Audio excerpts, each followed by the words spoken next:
Hey, salut à tous, bienvenue à Question Auto. J'espère que vous allez bien.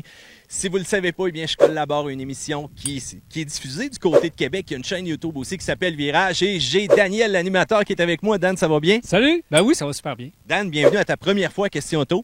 Ben oui, ben merci de l'invitation. Invasion du web maintenant, on est prêt. La Corolla Hatchback, écoute, ça remonte dans les années 70, on l'appelait Sportback. Il y avait la IM aussi qu'on a vu apparaître avec la descente de Sion. Mais là, on arrive avec un nouveau véhicule, puis c'est une refonte complète, là, et on change l'image de Toyota, je trouve, de plus en plus avec ça. Ben on veut être dynamique. C'est pas compliqué. On va aller chercher les Mazda 3, on va aller chercher les Golf chez Volkswagen. Alors, on devait faire un coup de barre avec les anciennes générations, ce qu'on a réussi à faire. Nouvelle plateforme, nouveau design intérieur-extérieur. Beaucoup de technologie, on veut être branché, on veut être connecté pour les jeunes, on veut les attirer. Chez Toyota, c'est pas naturel pour les jeunes d'aller chez Toyota, là. Donc, s'il y a de la technologie montée à base, si les voitures sont connectées, si les voitures sont dynamiques, bien probablement qu'on va réussir à attirer les jeunes parce qu'on sait que c'est fiable, on sait que c'est de la bonne mécanique, on sait que c'est économique, mais le plaisir de conduire n'était pas vraiment là. On a rectifié le tir avec celle-là. Mais puis parlons du look, là. Regardez ça, c'est un Corolla Hatchback présentement. Donc, tu sais, ça donne quand même un style qui est hors de l'ordinaire et je trouve que la partie arrière aussi a de l'air d'un Lexus. Quand on regarde la finition au niveau de la section hatchback, quand on regarde la ligne d'échappement à l'arrière, sérieux, là, c'est aucunement ce qu'on avait dans le passé. Mentionne que c'est les nouveaux Lexus, pas les anciens Lexus. C'est très moderne, c'est très dynamique comme design, la partie arrière. Puis on a même simulé là, les échappements, même le pare-choc dans certains modèles. Alors vraiment, pour attirer la nouvelle clientèle du côté de chez Toyota, on a fait ce qu'il fallait faire.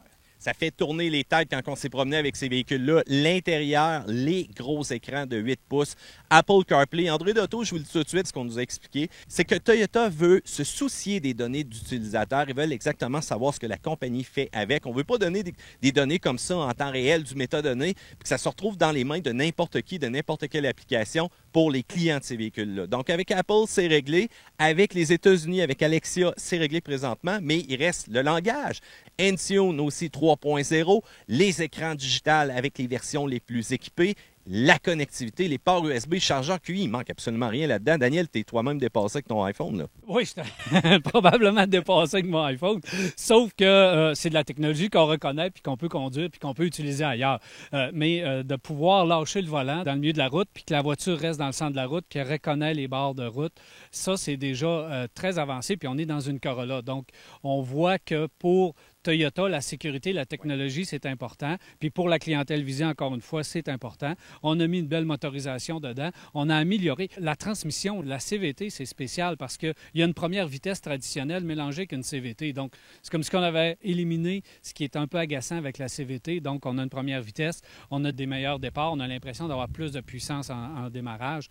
Puis, on a l'avantage de la CVT par la suite. On a fait ça. On a la transmission manuelle qui est aussi avancée avec un système où le moteur ajuste le régime moteur. Un rev match. Ben oui, en anglais, c'est le rev match, mais on ajuste le régime moteur, donc tu as l'impression d'être un meilleur pilote. Il y a tout dans cette voiture-là, solide. Bref, je suis vraiment surpris de ce que Toyota a pu faire avec le véhicule. Daniel, la question auto, on fait les points négatifs et positifs d'un véhicule, fait que je vais en rafale. Qu'est-ce que tu améliorerais présentement sur la Toyota Corolla Hatchback? Bien, améliorer, c'est l'espace en arrière, l'espace de chargement. Ça, c'est un petit peu juste.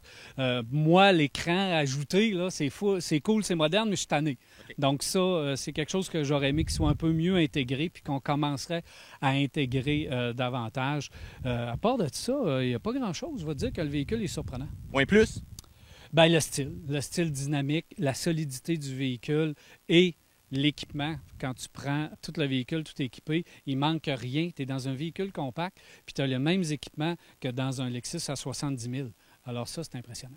En tout cas, moi, les points négatifs, j'ai l'impression que ces 168 chevaux-là, il y en a des fois quelques-uns avec la manuelle qui disparaissent. Je ne sais pas pourquoi, mais la CVT est dynamique. Mais pour le reste, bon, question prix peut-être un peu, c'est un 4 000 de différence avec un Corolla. Il y en a qui vont faire le saut, mais méchante différence. Ah oui, on a eu la chance de faire l'essai avec l'ancienne IM, l'ancienne Sion, qui paraissait là, plusieurs générations en arrière, tellement celle-là est rendue moderne. Donc, si on compare toutes les améliorations, tout l'équipement standard qu'il y a ça, la nouvelle technologie, je pense que le 4 000 est justifié. Et, n'oublie pas, les véhicules hatchback de cette catégorie-là sont à peu près dans les mêmes prix. Prends n'importe lequel, la Mazda 3, prends une Golf, une Cruze, prends tous les véhicules de cette catégorie-là, ils ont peut-être moins d'équipements en technologie sécurité, puis ils sont dans les mêmes prix.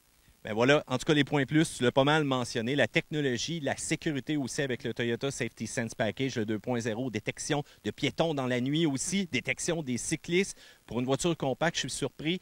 On a une manuelle qui est efficace et, bien entendu, une CVT aussi qui est technologique, une première présentement. Et c'est signé Toyota, cette technologie-là, en passant. Fait que plein de points positifs. Sur un Corolla.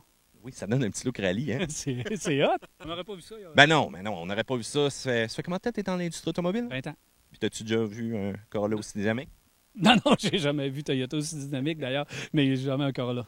Bon, ben Dan, merci beaucoup. Ça nous a fait plaisir de te recevoir à Question Auto. On se revoit à Virage? Absolument. Salut Mathieu. Eh bien voilà, gang, j'espère que vous avez apprécié. C'est un essai éclair. On va avoir la chance de faire un essai beaucoup plus long, beaucoup plus complet de cette voiture-là. Inquiétez-vous pas. En attendant, section commentaires, je veux savoir qu'est-ce que vous en pensez. Cousin français, vous, des voitures hatchback comme ça, vous aimez ça, hein? Bien, allez-y. Bien entendu, un pouce en l'air et abonnez-vous à Question Auto. À plus, gang.